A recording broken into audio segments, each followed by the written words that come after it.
Hey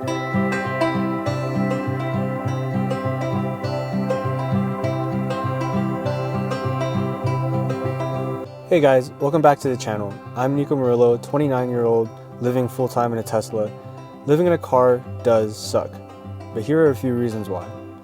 1. You live in a cramped space. 2. Finding a bathroom is a problem. 3. Cooking takes so long. But there are multiple reasons to why you shouldn't live this lifestyle.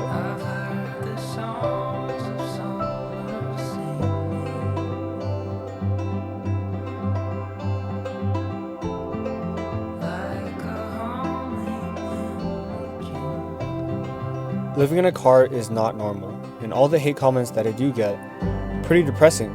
Homeless in a Tesla, get a G-Wagon next and live there too. Terrible choices were made. Get a van, pretending to use a Tesla to avoid looking homeless is pointless.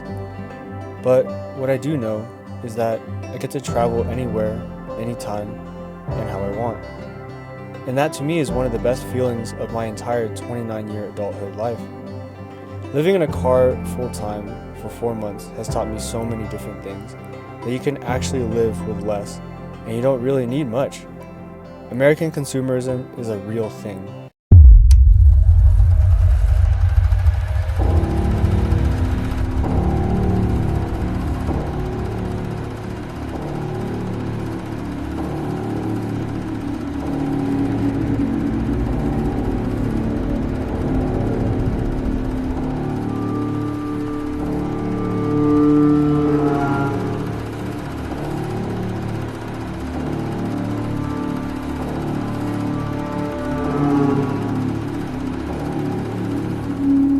While incomes stagnate, the cost of living has risen dramatically over the years. To put it into perspective, the average household income in the US saw just a 16% increase over the last 50 years. In comparison, housing costs increased by 190% and college tuition shot up by nearly 264% in the same time period. When you start to own things in a house, the things you start to own you, in that you're tied down to a location that's dependent on you working to pay for it. When you have a mortgage or rent, you're not able to move around freely like a nomad would. When you're a nomad, you can travel anywhere, literally anytime, and not have the exorbitant amount of rent tying you down. When I sold my house, I felt a sense of freedom. No rent meant I don't have to stay in one spot, and I can travel, see different places and things. Living in a home, there was an endless need to consume, to buy things. The endless trips to Home Goods, Hobby Lobby, Home Depot, to fill up a house that you had to live in, to pay the rent, to go to work, to pay the bills, and I felt like I was in this huge never-ending rat race circle. I sold my home, and do I regret it? Hell no. And I want to ask you to ponder the question, are the things that you own right now, are they tying you down? Are they the reason for why you can't travel? Are they the reason to why you can't have the freedom in your life? Are the things you are buying tying you down? Are they an anchor? Or are they serving you? Truly ponder those questions. And that's one of the reasons why I paid off my car and that I'm truly debt-free. I want items not to own me. I want to own it. And I have power over it. And being debt-free is real freedom. Tying yourself down to pay payments on a car, furniture, a phone, is anchoring you down. I listen to Dave Ramsey a lot, and he says the borrower is slave to the lender. So my question is to you, do you want to be debt-free and live a life of freedom? Good morning, guys. So we are headed to Glacier National Park in Montana, which is 8 hours up north. We are currently in Jackson, Wyoming in Grand Tetons. So it's going to be a fun drive and we're going to take you on through it. All right, we're in the middle of nowhere on our way to Glacier National Park. Got the thing in autopilot.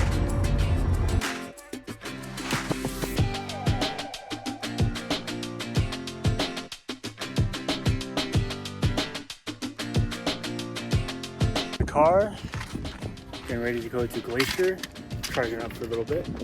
Okay, so this is part of my dilemma with the Tesla charging thing.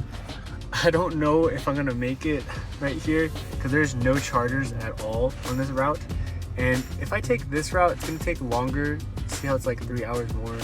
And then I'm gonna make sure that I have chargers on the way in case anything happens. So you always wanna have contingency plans. All right, guys, we made it to Glacier National Park, and check out what we got.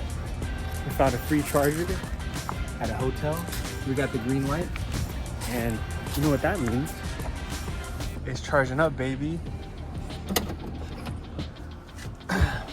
We're currently at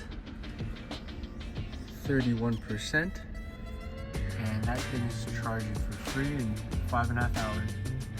Isn't this crazy? Free charging.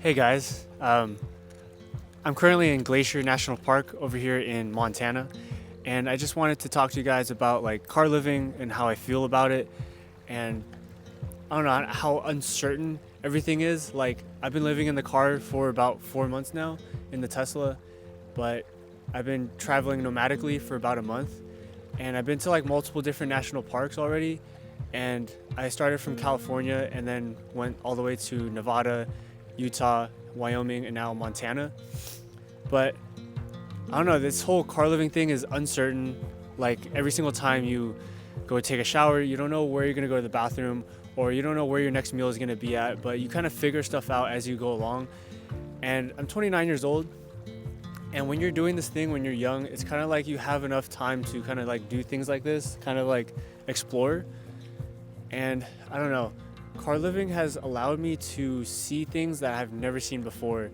Like, I'm from California, and like seeing glacial lakes like this is so different.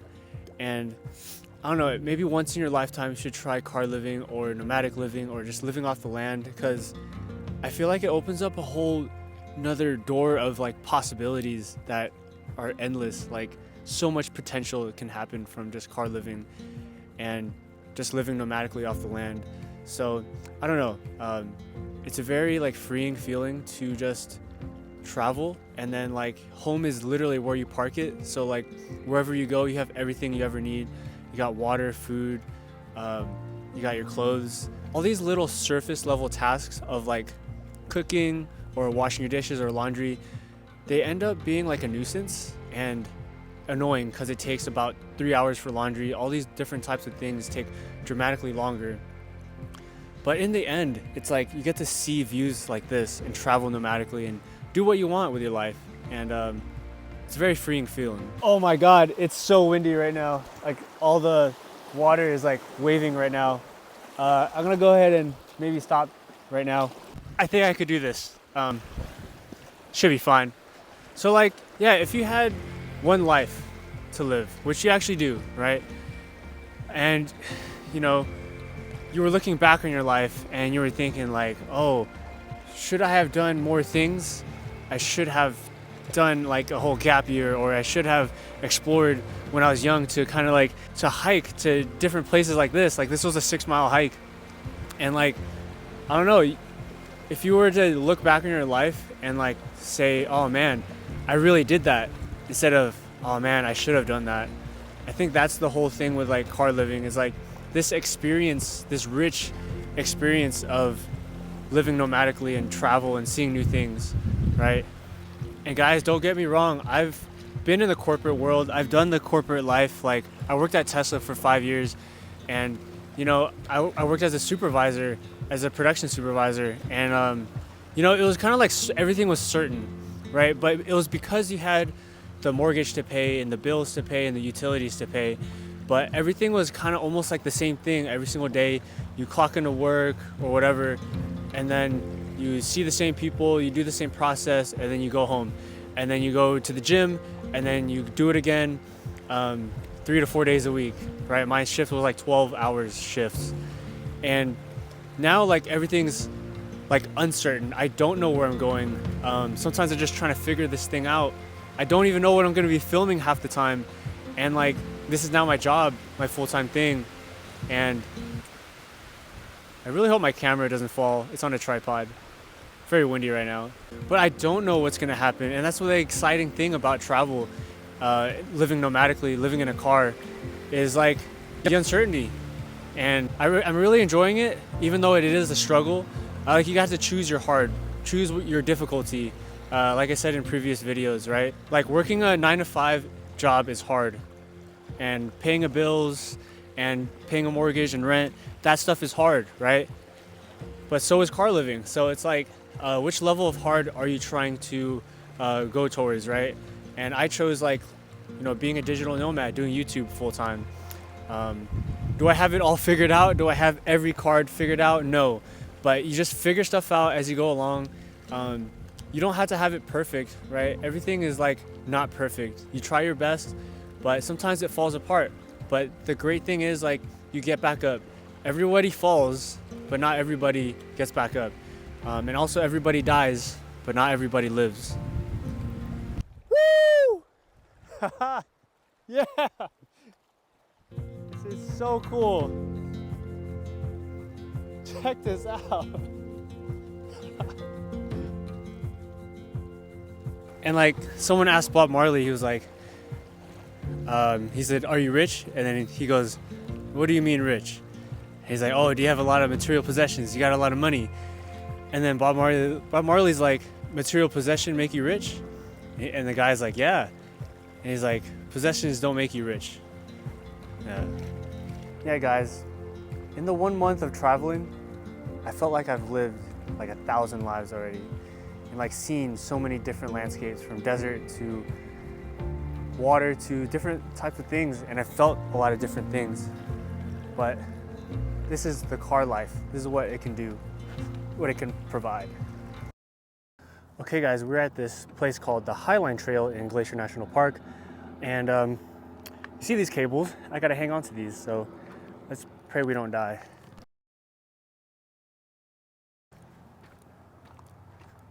Oh my gosh.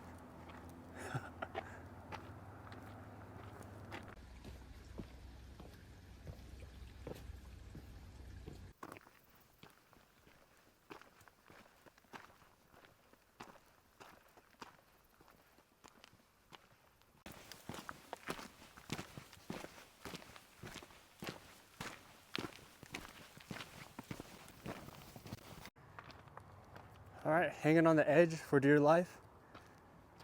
Trying not to die while recording.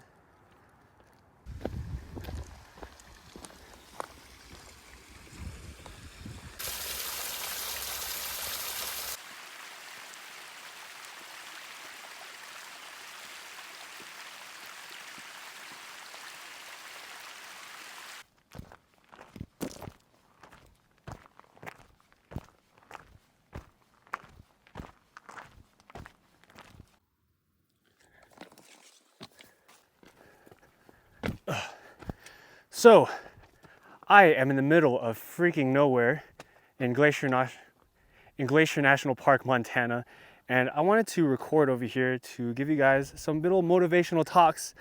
And we got the tripod set up, we got the background, so we said, why not pop up right here. Here we go into the video.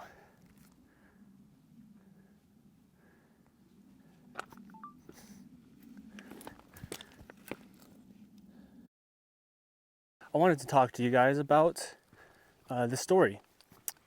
So Roger Bannister. Here was this person in the 1900s, in the early 1900s, I believe, and he was getting ready to run a 4-minute mile. Everybody thought that it was impossible. They thought your heart would explode if you ran a 4-minute mile. It said stupid stuff like that.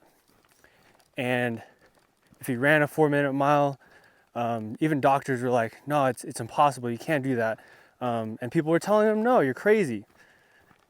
And you know, when you say stuff multiple times in a row, you start to kind of believe it. But Roger Bannister was a person that wanted to kind of defy the odds. And so he ended up doing it. He ran 4-minute mile.